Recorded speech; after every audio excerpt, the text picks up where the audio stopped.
So good morning everyone, I welcome you all to Saurabh Pandey UPSC YouTube channel के अंदर।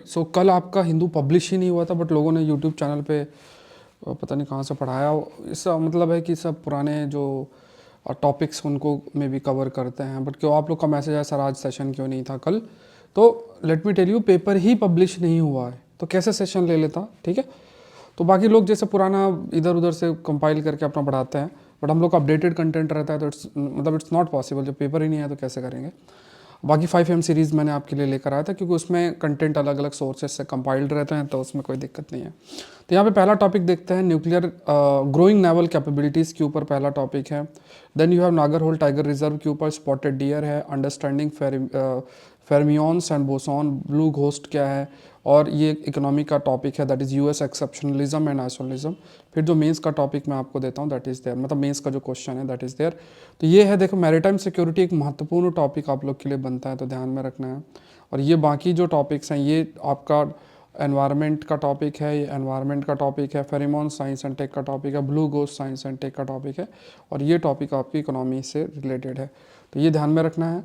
Mains का question देख लो, in the era of protectionism and exceptionalism dependency on dollar will bring new challenges. बढ़िया सोच के लिखना, but बहुत अच्छे तरीके से मैं आपको समझाऊंगा अभी। लास्ट टॉपिक इसी कंसेप्ट पे है, तो इकोनॉमी का बहुत अच्छा टॉपिक, आईआर इकोनॉमी का एक अच्छा टॉपिक आपके लिए बनता है। आकलन प्लस का नया जो शेड्यूल है वो मैंने जारी कर दिया है कि आपको क्या है, सेट 7 से लेके सेट 11 का जो आकलन जो आपका है, तो उसमें सिलेबस क्या होगा, क्वेश्चंस अपलोड क्या होंगे, वो है जिसमें आप अपने आंसर्स अपलोड कर सकते हैं और अपना इवेलुएशन आंसर का हो जाएगा। कोई क्वेरी तो इस नंबर पर आप मैसेज कर सकते हैं। क्वेश्चन देख लो, the term quadrant often seen in news is associated which among the following, किससे associated है द टर्म quadrantids जो है often seen in news is associated with which of the following, ठीक है, आपको कमेंट सेक्शन में बताना है। तो ये आपका शेड्यूल है जो क्रैश कोर्स प्रीलिम का चल रहा है, इसको मिस नहीं करना। इसका डिटेल मैंने आपसे लास्ट में डिस्कस करेंगे। ये 2 हम लोग की क्लासेस हो चुकी हैं, 2 आपकी शेड्यूल है, तो शेड्यूल आपको हर वीक का मिलेगा रादर देन एक साथ। अप्रैल एंड तक सारा कोर्स कंप्लीट हो जाएगा। और जो है इस वीक से हम लोग करंट अफेयर्स भी शुरू कर देंगे इस क्रैश कोर्स के अंदर। तो ये सब कुछ ज्वाइन करने के लिए डिस्क्रिप्शन बॉक्स में क्रैश कोर्स प्रीलिम्स का आपका दे रखा है, तो इसको मिस बिल्कुल भी नहीं करना है। तो बाकी सारी जानकारी लास्ट में डिस्कस करेंगे। पहला टॉपिक देखते हैं, submarine 2 warship commission in one go. देखो यूपीएससी में जो ट्रेंड है उसमें एक बहुत महत्वपूर्ण टॉपिक है जिसे हम मैरीटाइम सिक्योरिटी बोलते हैं, है ना। मैरीटाइम सिक्योरिटी पे बिल्कुल आपके प्रश्न जो है वो बन सकता है, ठीक है। जब भी आप मैरीटाइम सिक्योरिटी की बात करते हैं तो यहाँ पे बिल्कुल जो प्रश्न है वो आपके लिए जो है वो फ्रेम हो सकता है। तो ख़ास तौर से जैसे मान लो कि इंडियन ओशियन रीजन की जब हम स्पेसिफिकली बात करते हैं, तो ये थोड़ा सा आपको ध्यान में रखना है कि when you talk about Indian Ocean region, तो ये पूरा का पूरा जो इंडो पैसिफिक इलाका है वो बहुत इंपॉर्टेंट होता है। तो इसमें चाइना का जो प्रेजेंस है, चाइना का प्रेजेंस आपका इंक्रीज़ हो रहा है। इसको टैकल करने के लिए हमें अपनी मैरीटाइम जो समुद्री कैपेबिलिटी है, जो मैरीटाइम कैपेबिलिटी है, उसको बढ़ाना ज़रूरी है। अगर मैरीटाइम कैपेबिलिटी हम बढ़ाते हैं मैरीटाइम कैपेबिलिटी, तो उससे क्या होगा कि हम चाइना के एग्रेशन को खासतौर से इस रीजन के अंदर काउंटर कर सकते हैं, क्योंकि वो बहुत ही अलग अलग ढंग से चीज़ें टारगेट करता है। जैसे मान लो श्रीलंका, उससे दोस्ती कर ली, उसका हम्बनटोटा पोर्ट ले लिया, ठीक है। दिजीबावती है, वहाँ पे अपना प्रेजेंस जो है अफ्रीका के अंदर कर लिया, तो यहाँ पे इस रूट पे कब्जा करने का प्रयास है।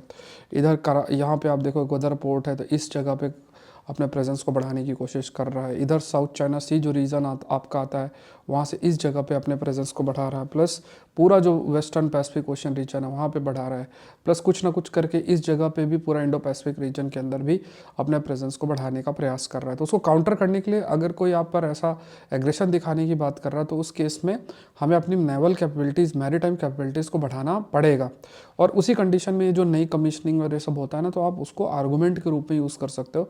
जीएस पेपर 3 का ये जो टॉपिक है मैरीटाइम सिक्योरिटी, मैरीटाइम कैपेबिलिटी, एक बहुत ही महत्वपूर्ण टॉपिक के रूप में कंसीडर जो है वो किया जाता है, ठीक है। ये ध्यान में रखना। 3 जो नेवल प्लेटफॉर्म्स कमीशन किए गए हैं साइमल्टेनियसली, हम सेल्फ रिलायंस की तरफ जो बढ़ रहे हैं उस कंटेक्स्ट में देखा जाए, तो एक तो INS नीलगिरी है, ये प्रोजेक्ट 17 फ्रिगेट्स के तहत बनाया गया है और नेवल एम्पायर ऑफ चोलास उनके नाम पे है ये।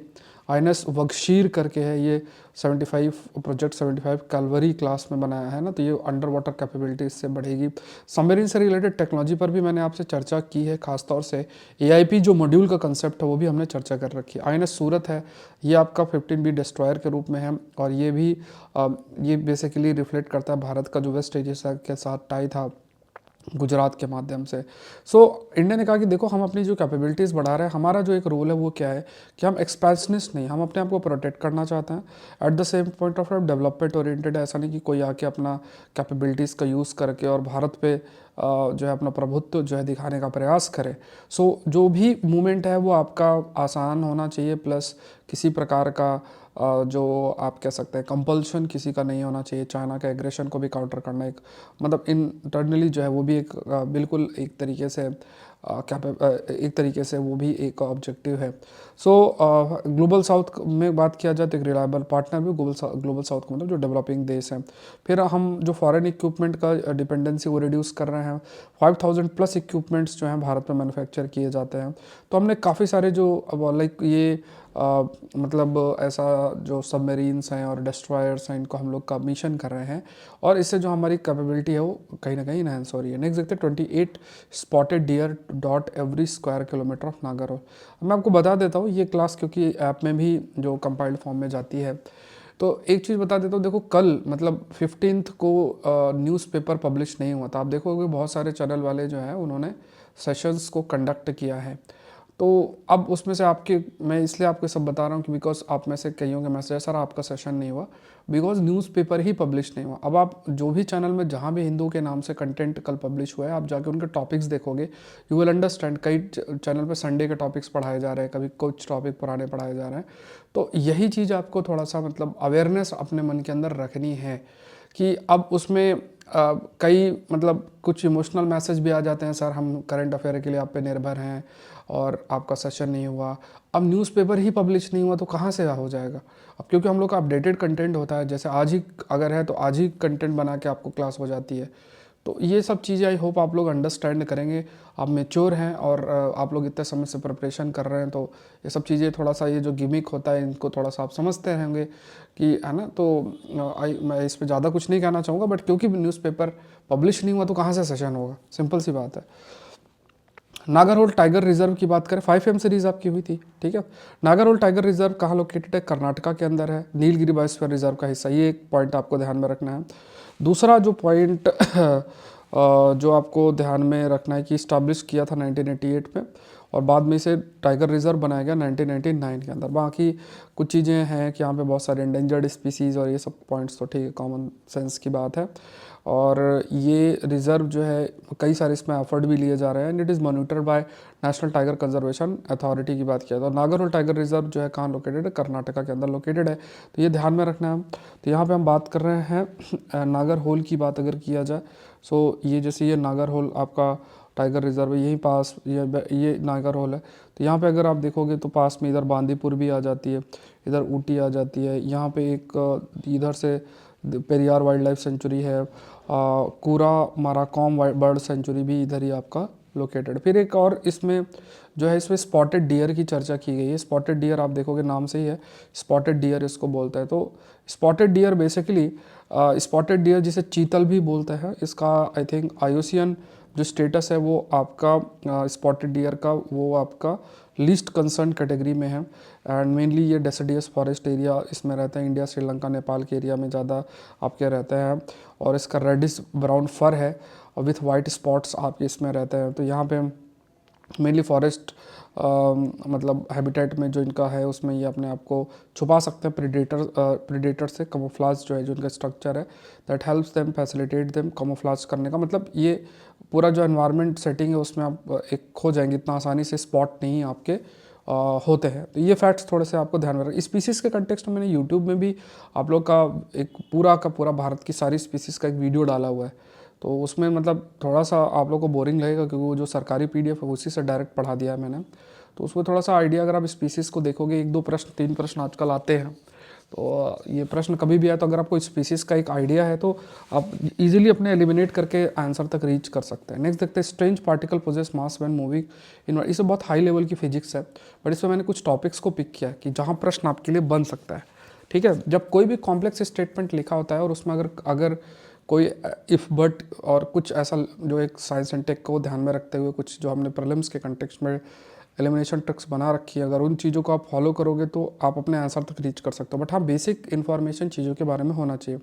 जैसे इसमें फेरमियंस एंड बोसॉन की बात की गई है।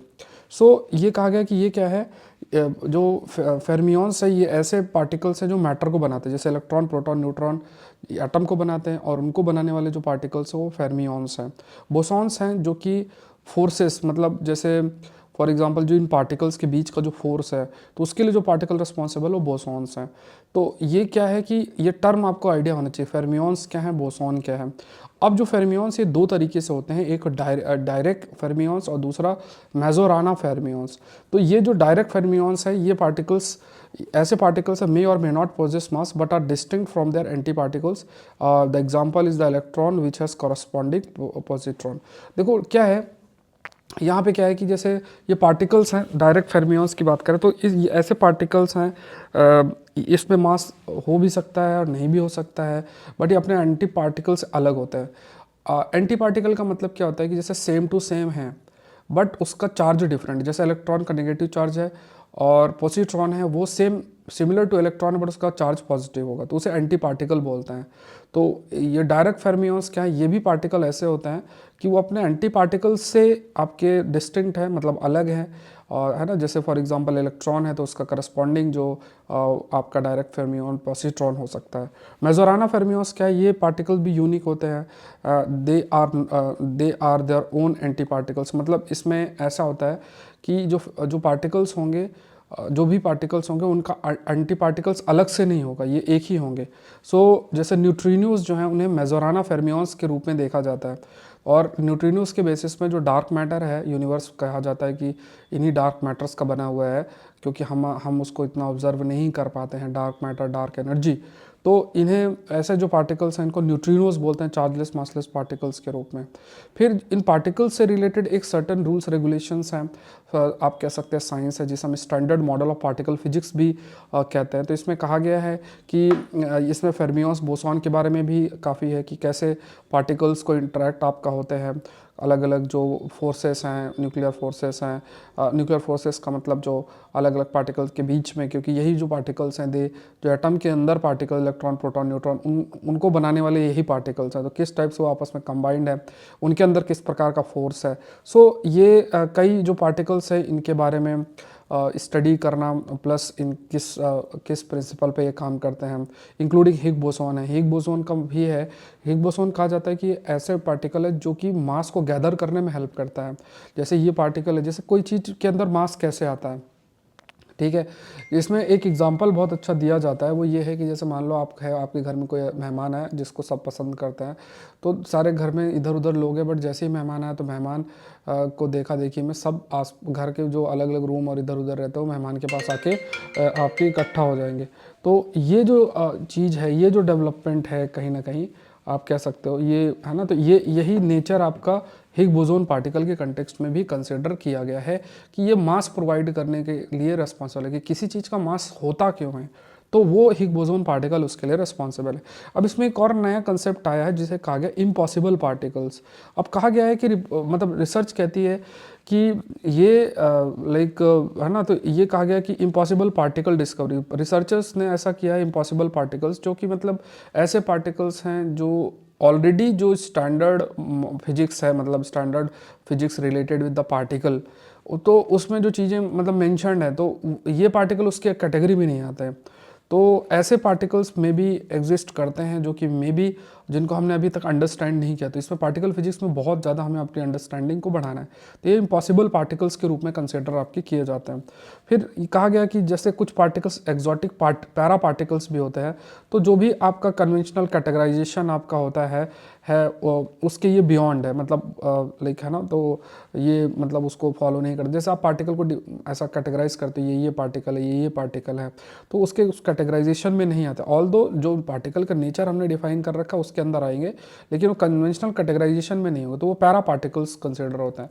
तो ये दो टर्म्स आपको याद रखना है कि इम्पॉसिबल पार्टिकल्स कौन से हैं, ऐसे पार्टिकल्स जो एग्जिस्ट तो करते हैं बट अभी तक हमें मतलब उसके बारे में पता भी नहीं है, plus at the same point of time कि वो पूरे तरीके से एग्जिस्टिंग जो थ्योरी है फिजिक्स से रिलेटेड उसको भी वो खुल के चैलेंज जो है करते हैं। फिर एक टर्म आता है साइक्लोट्रॉन। क्या है ये? क्या है? Particle accelerator. पार्टिकल एक्सेलरेटर का मतलब क्या है? जैसे इसको ऐसे समझो कि आप जब झूला झूलने जाते हो, झूला झूलने मतलब मेला में गए होगे, तो वो बड़ा वो घूमने वाला होता नहीं है, तेज़ी से अगर आप उस पर बैठे हो फिर वो ऑन होता है तो पटरी होती है और उसमें बहुत तेज़ी से आपको इधर से उधर घुमाएगा, आपको चक्कर आएंगे खूब इस टाइप से। तो ऐसे ही जो पार्टिकल्स है ना, पार्टिकल्स को घुमाने का काम, मतलब उसकी स्पीड को बढ़ाने का काम, तो ये क्या है? ये टाइप ऑफ पार्टिकल एक्सेलरेटर है। मतलब कि ये पार्टिकल को एक तरीके से आपको उस पार्टिकल को मूव तेज़ी से करा सकता है विद चेंजिंग वेलोसिटीज़। तो इसमें क्या है कि इसमें मैग्नेटिक फील्ड का इस्तेमाल करके, जिसके माध्यम से वो इस पार्टिकल को मैग्नेटिक फील्ड यूज़ करके और फिर पार्टिकल्स जो है वो मूव करते हैं स्पायरल पाथ। स्पायरल मतलब इस टाइप से, जैसे ये जैसे है ना, जैसे सांप ऐसे ऐसे घूमता है, वो स्पायरल है। तो यहाँ क्या है कि यहाँ पे जैसे जैसे आप ऐसा वोल्टेज चेंज करोगे, जैसे मैग्नेटिक फील्ड में चेंज होगा, तो ये जो पार्टिकल का एक्सेलरेशन है वो भी आपका वेरी किएगा। तो बहुत सारी जगहों पे जैसे स्कैनिंग और इन सब में इसका इस्तेमाल भी किया जाता है, ये आपको ध्यान में रखना है। तो यहाँ पे न्यूक्लियर फिजिक्स में साइक्लोट्रॉन का इस्तेमाल काफ़ी अधिक किया जाता है जब हम पार्टिकल के नेचर को समझना चाहते हैं। तो यहाँ पे टर्म आप याद रखो, that is the concept of cyclotron. ठीक है, चलो नेक्स्ट देखते हैं। ये रैट होल माइनिंग के ऊपर है, ये भी एक टॉपिक आपका होता है। रैट होल माइनिंग में क्या है कि जैसे चूहा ऐसा छेद करके अंदर चला जाता है, ऐसे माइनिंग करने के लिए, जैसे मान लो कोल की माइनिंग करनी है तो उसमें लोग ऐसा एक थोड़ा सा कुछ दे देंगे और इंसान जो है धीरे धीरे धीरे धीरे से खोद के जाता है, माइनिंग करता है। अब इसमें कई बार क्या होता है कि एक्यूफर्स होते हैं, मतलब जो पत्थर होते हैं, पत्थरों के बीच में पानी काफ़ी इकट्ठा रहता है। तो जैसे ही आपने उसको तोड़ा तो एकदम से पानी आ जाएगा और उस पूरे में पानी भर जाएगा, तो बहुत सारे लोग ट्रैप कर जाते हैं। जैसे अभी असम के अंदर हुआ है, तो उसमें 4 लोग ऑलरेडी मर चुके हैं, बाकी कैसे बचते हैं वो देखने वाली बात है। तो रैट होल काफ़ी जगह पे प्रेवलेंट है नॉर्थ ईस्टर्न रीजन में। ऑल्दो इसको आपको ध्यान में रखना है कि नॉर्थ ईस्ट ये जो आपकी नेशनल ग्रीन ट्रिब्यूनल है इसने ऑलरेडी बैन कर रखा है, लेकिन फिर भी इसको मतलब कई जगह प्रैक्टिस आपका किया जा रहा है। मेनली जो ऑफिशियल इसको इम्प्लीमेंट करते हो पैसा लेके चीज़ें सही से नहीं कर रहा है, यही एक रीज़न हो सकता है। तो 2014 से पूरे तरीके से बैन है। अब इसका इन्फोर्समेंट प्रॉपर आपको करना है। अब इसमें कोई केस स्टडी भी बन सकती है, इसको आप एग्जाम्पल के रूप में भी मेंशन कर सकते हो, मिस गवर्नेंस या क्या क्या चैलेंजेस हैं, या माइनिंग एक्टिविटीज़ या कुछ ऐसा। अगर आप कभी लेबर के कंटेक्स्ट में कोई प्रश्न आता है तो उस पर भी आप इस पर मेंशन करके अपना लिख सकते हैं। ठीक है, नेक्स्ट देखते हैं strong dollar shows exceptionalism isn't isolationism. तो अब ये थोड़ा सा ये अपना बता रहे हैं, तो ये थोड़ा सा देखेंगे। अब इसमें देखो कुछ टर्म्स आपको क्लियर होना चाहिए, थोड़ा सा मैं बता देता हूँ। ये इकोनॉमी का टॉपिक है, क्योंकि डोनाल्ड ट्रंप जो है प्रेसिडेंट बनेंगे तो ये सब टर्म बहुत आएंगे। एक टर्म वो था प्रोटेक्शनिज्म। प्रोटेक्शनिज्म शब्द आप याद रखो। प्रोटेक्शनिज्म का मतलब क्या है कि आपकी जो मतलब आप क्या कर रहे हो कि अपनी इकोनॉमी में काफ़ी सारे ऐसा एक आपने प्रोटेक्शनिस्ट टेंडेंसी अपना रखी है, जिसमें कोई मान लो कहीं देश किसी दूसरे देश से अगर कुछ प्रोडक्ट आता है तो उस पर आप जो है लगा देते हो टैरिफ, काफ़ी सारे टैक्स वैक्स लगा देते हो। तो ये क्या है कि आप तो चाहते हो कि आप दूसरे का मार्केट आप पूरा मस्त जो है उसको एक्सप्लोर करके यूज़ करो, लेकिन दूसरा जब आपके मार्केट को यूज़ करना चाहता है तो वहाँ पर आपने काफ़ी सारे टैक्स लगा रखे हैं, तो उसे प्रोटेक्शनिस्ट टेंडेंसी बोलता है। तो ट्रेड वॉर के लिए काफ़ी रिस्पॉन्सिबल होता है, क्योंकि आप करोगे तो सामने वाला भी करेगा, तो ट्रेड वॉर जो है की स्थिति बनेगी। अब यहाँ पे एक टर्म और इन्होंने इंट्रोड्यूस किया, एक्सेप्शनलिज्म। तो यूएस का एक्सेप्शनलिज्म की बात इसमें किया है। तो यहाँ पे कहा गया है कि यूएस का ये मानना है कि उसकी जो इकोनॉमी है वो दूसरे देशों से डिफरेंट है। ठीक है, जो रोल ऑफ वर्ल्ड और वैल्यूज़ की बात करें तो मतलब हम अलग हैं, हम जो करेंगे हमारा सब कुछ सही है, हम अलग हैं। तो ये यूएस एक्सेप्शनलिज्म अप्रोच है। तो आइसोलिज्म की मतलब उसे ये नहीं हम देख सकते हैं कि it is consider to be isolationism. Isolationism का मतलब एकदम अकेला कि हम है ना। तो यहाँ पे एक्सेप्शनलिज्म मतलब अपने जो भी स्टेप्स हैं उनको वो दिखाने का प्रयास करने के देखो हमारा जो पूरा है वो डिफरेंट है। अगर दूसरे देशों से अगर कंपैरिजन किया जाए तो। ठीक है, तो यहाँ पे कहा गया कि देखो, अगर भले आप डोमेस्टिक लेवल पे बहुत सक्सेस है, लेकिन अगर आपको इंटरनेशनल लेवल पे चीज़ों का एक्सेस करना है, जहाँ पे बहुत सारे आपके मतलब जहाँ पे डिमांड का वेरिएशन होता है, आपके प्रोडक्ट कोई ख़रीदता है, कोई बेचता है, बहुत सारी ऐसी चीज़ें होती है, तो उसकी अपनी एक कॉम्प्लेक्सिटीज़ है। तो उस कॉम्प्लेक्सिटीज़ को ध्यान में रखना है अमेरिकन फर्म्स को, उस चीज़ को डील करना। तो ये जो अपना टेंडेंसी है कि हम एक अलग है, डिफरेंट है फ्रॉम अदर नेशन, तो ये एक्सेप्शनलिज्म के बियॉन्ड जो है वो आपका सोचना पड़ेगा। तो इसी चीज़ को कहा गया। अब इसमें देखो, ये तो देखो, इस जो आर्टिकल आया वो स्पेसिफिक जो फर्म्स हैं उनके कंटेक्स्ट में जो है हाईलाइट आपका किया गया है। तो इसमें जैसे जो अर्निंग ग्रोथ है उसमें भी लैग कर रहा है, और कई जो दूसरी इकोनॉमीज़ हैं, चाइना है, यूरोप है, तो उसमें भी यूएस गुड की जो डिमांड है वो रिड्यूस हो रहा है। जैसे मान लो आप ये चाहते हो कि यार मैं आगे बढ़ता जाऊँ, मैं आगे बढ़ता जाऊँ, सामने वाला देश कमज़ोर होता जाए, बट आपको देखना है कि आप ग्लोबलाइज्ड वर्ल्ड में रह रहे हो। अब ग्लोबलाइज्ड वर्ल्ड में क्या है कि आपका एक लिमिटेशन है डोमेस्टिक मार्केट का। आपकी जो फर्म्स हैं, जो भी कंपनीज है, उसने जो बेचना था आपके देश में बेचना, मतलब यूएस के विद इन, बट उनको और देशों पे रीच करना है। तो अगर और देशों की इकोनॉमीज ग्रो नहीं करेंगी तो आपके प्रोडक्ट की डिमांड भी रिड्यूस होती चली जाएगी। अगर उनके देश के अंदर कॉम्प्लेक्सिटीज़ इकोनॉमिक लेवल पे बहुत अधिक हो जाएगी तो उस केस में भी आप की इकोनॉमी जो है उससे अफेक्ट होगी, क्योंकि डिमांड का वीकनेस जो है देखने को मिलेगा। तो यहाँ पे एक्सेप्शनलिज्म को आप आइसोलिज्म की तरह नहीं देख सकते हो कि मैं एकदम अकेला हूँ, मैं सब कुछ खुद कर सकता हूँ, ऐसा भी जो है वो हाईलाइट किया। डॉलर पे डिपेंडेंसी पर मैंने कई बार चर्चा भी आप लोगों से की हुई है कि देखो डॉलर का कंटेक्स्ट ये, डॉलर देखो, डॉलर में भी पब्लिश कौन करता है, मतलब इसको प्रिंट आउट कौन करता है, यूएस के द्वारा होता है। अब इसको अगर जब आप ट्रेड करने के लिए करेंसी के रूप में लेते हो, तो जहाँ भी जो भी आपकी सेंट्रल बैंक जो यूएस का, उसकी पॉलिसीज़ पे कुछ बदलाव होगा तो उससे जो वैल्यू है डॉलर की वो ऊपर नीचे होती रहेगी। तो बिना कुछ कहे, मतलब हो सब कुछ अमेरिकन एजेंसीज के द्वारा हो रहा है, बट क्योंकि डॉलर पे डिपेंडेंसी देशों की बहुत अधिक है, तो उस केस में फिर आप भी अनटच्ड नहीं रहते हो। आपकी इकोनॉमी, चाहे फॉरेन रिजर्व हो, इंपोर्ट हो, एक्सपोर्ट हो, हर चीज़ जो उससे अफेक्ट होती है, इकोनॉमिकली ओवरऑल भी अफेक्ट होती है। इसलिए देश जो है वो डी डॉलराइजेशन की तरफ जाना चाहते हैं कि डॉलर पे डिपेंडेंसी जो है वो आपकी रिड्यूस जो है वो आपकी होने की ज़रूरत आपकी है। सो जो डॉलर है ये यूएस के इन्फ्लुएंस को भी अफेक्ट करेगा। मतलब अगर विश्व डॉलर के अल्टरनेटिव के रूप में चीज़ें डेवलप करेगा तो वहाँ पे यूएस का भी जो प्रेजेंस है वो भी अफेक्ट आपका होगा। ये पॉइंट्स ध्यान में रखना है, ठीक है। तो ये कुछ चीज़ें आप बिल्कुल ध्यान में रखना है। और मैं बता देता हूँ, साइंस टेक का जो कोर्स है ये क्लासेस इस वीक से शुरू हो जाएंगी, मतलब मंडे से शुरू हो जाएंगी क्लासेस आपको मिलना। ये 2 इयर्स का प्रीलिम्स करंट अफेयर्स भी मंडे से आपको मिलना शुरू हो जाएगा। बाकी क्रैश कोर्स प्रीलिम्स का है तो वो आप लोग बिल्कुल मिस मत करना, बहुत अल्टीमेट है। और उसको मैंने स्टार्टिंग में आपको बता रखा है। देखो मैं आपको दिखा देता हूँ, ओल्ड एनसीईआरटी में आप लोग के लिए कवर कर रहा हूँ। देखो ये कल एक लेक्चर डाला भी है, ठीक है। तो यहाँ पे पूरा देखो, ये पूरा ओल्ड एनसीईआरटी के लेक्चर्स हैं, बहुत अल्टीमेट तरीके से, मतलब आप पढ़ोगे ना तो इसी से सारे प्रश्न पिछली बार आए थे प्रीलिम्स की। अगर मैं बात करूं तो सारे प्रश्न, तो देखो मैपिंग मैंने करा दी, मैपिंग इस वीक में हो जाएगी, और उसमें सब कुछ ऑलमोस्ट हो गया है मैपिंग का अगर देखोगे। फिर उसके बाद मैपिंग करा दी, मैपिंग कराने के बाद फिर ये ओल्ड एनसीईआरटी हो जाएगी। फिर उसके बाद हम लोग जो है मैं आपको जो हिस्ट्री कराऊंगा, हिस्ट्री का एक तो स्पेक्ट्रम होगी, प्लस उसके इनिशियल जो चैप्टर्स हैं। फिर उसके बाद एंशियंट इंडिया की जो ओल्ड एनसीईआरटी है वो मैं आपको कराऊंगा, ठीक है। उसको रीच करने के बाद इंट्रोडक्शन टू इंडियन आर्ट्स वाली एनसीईआरटी करूँगा। सबके मेरे नोट्स बढ़िया बने हुए हैं, ये सब करूँगा। पैरेलली करंट अफेयर के वीडियोस आपको मिलते रहेंगे। आप दुनिया में कहीं से भी पढ़ के आओगे, जब आप इस कोर्स का हिस्सा बनोगे आपको अपने कंटेंट और अंडरस्टैंडिंग में हेल्प मिलेगी। हाँ, जिन्होंने कुछ पहले पढ़ रखा है उनको ज़्यादा बेटर जो है रहेगा, उनके लिए अच्छा रहेगा। जिन्होंने कभी कुछ पढ़ा नहीं है तो फिर देखो वो आपकी अंडरस्टैंडिंग और आपके लेवल एप्टीट्यूड पे निर्भर करता है। तो यहाँ पे देख लेते हैं, कोई क्वेरी है तो इस नंबर पर आप ज़रूर से मैसेज करें, ज़रूर से आप जुड़ सकते हैं। Download Saurabh Pandey CSE app आप डाउनलोड जरूर से करें। हिंदू सेशन का PDF आपको इस टेलीग्राम चैनल से मिलेगा, जो कि लिंक डिस्क्रिप्शन बॉक्स में है। आप कमेंट सेक्शन में बताओ आंसर क्या होगा इसका। ऐसे टॉपिक्स को कवर 5 AM सीरीज़ जो होती है उसमें हो रहा है, तो मिस नहीं करना है। मॉर्निंग में 5 बजे आ जाती है। मेंस का क्वेश्चन है आकलन प्लस का 7th से लेके 11th जो आपके सेट हैं क्वेश्चन, जो आपको आंसर अपलोड करना है उसका अपलोड हो चुका है, ठीक है। तो आप अपने आंसर अपलोड करके अपना चेक करा सकते हैं। ठीक है। तो ये आंसर्स भी आप देखो, इन the era of protectionism and exceptionalism dependency on dollar will bring new challenges, आपको एग्जामिन करना है। कोई क्वेरी है तो इस नंबर पर आप मैसेज जो है कर सकते हैं। तो मिलता है नेक्स्ट सेशन में। आई होप ये सेशन आपके लिए हेल्पफुल रहा होगा। Thank you everyone, thank you.